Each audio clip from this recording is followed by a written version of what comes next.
Is na sí. Spaisteoireacht leat féin.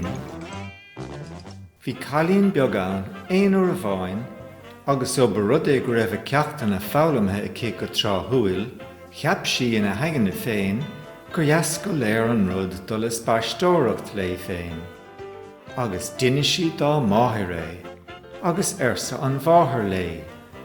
Tá go maith ach ar danam ná téróide ó bhaile. Agus imime sin, chuir an cailín beag a casóg clothair uirthi, agus a hata beag, agus nuair a bhí siad dul amach an doras, dara sí brídín, an tean bhá bóg a bhíocha a rá. Fag for mis a Scéal mar is gnách. A hiris nach mór an trua I a gáil Scéal. Airsa an cailín beag ina hagana féin, agus chuaigh sé ar ais, agus chuir sí brídín ina pram, agus thug sí lé í. Chluais an cailín beag lé, síos cosán an gáardín, agus bhí si díreach a dul amach an gceata nuair dara sí an lundómh a portaireacht dó féin.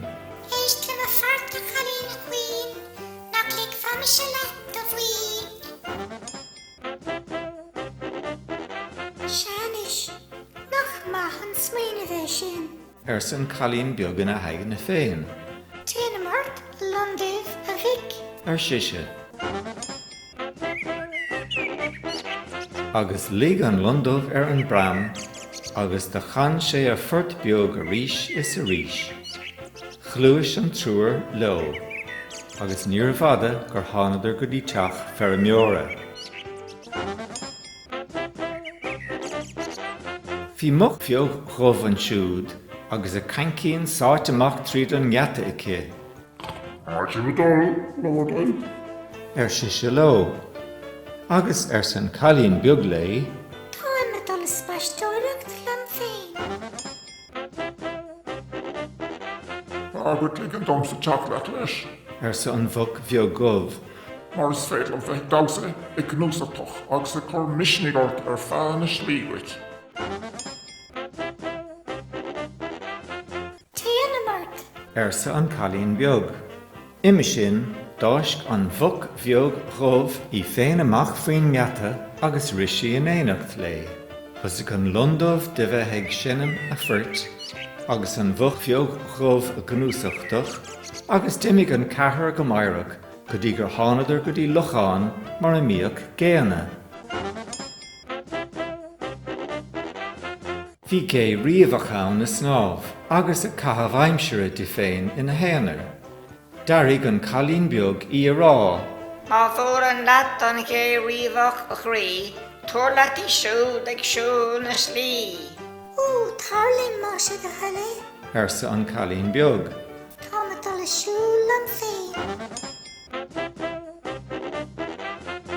Agus asca brach leis an ngéiríomhach in éineacht leo, agus bhí an lundamh a portaireacht, agus an bhuc gobh a gnúsachtoch, agus an ngéiríomhach ag crutha a scíthán. Chluaise ar leo in éineacht lena chéile, agus gan an Scéal déanamh éon bhuairt dóibh. An sin chriseadar boháin an ire, agus bhí an madra mothallach ina lí an siúd le heis an doris. Chúla an cailín beag é ag árán, agus seo é an ran a bhí aige. Ná yes an rud bheithna sin bhfuair bhachair mar táníthe I teacht ar sodar. Leabhar an cailín beag láithreach, Ú, tar an éanacht ling a bhadrín a chríistí. agus imime sin tháinig an madra, agus bhí an lundamh a portaireacht is an bhuc beag gobh a gnúsachtoch, is an géiríomhach a bula a scíthán, agus madra an ire a fécinn amach an bhfuil agus a déanamh bhólis dóibh, agus gan éon rud sa tail a déanamh buartha dóibh. Chluaiseadar mór hímpel na páirce, go dtí gur tháinig go dtí doras rí an cailín. Bhí máthair an chalíonn bhéig an siúd rimpi agus ar siise, Cheap mé gur tú dul spaisteoireacht le féin.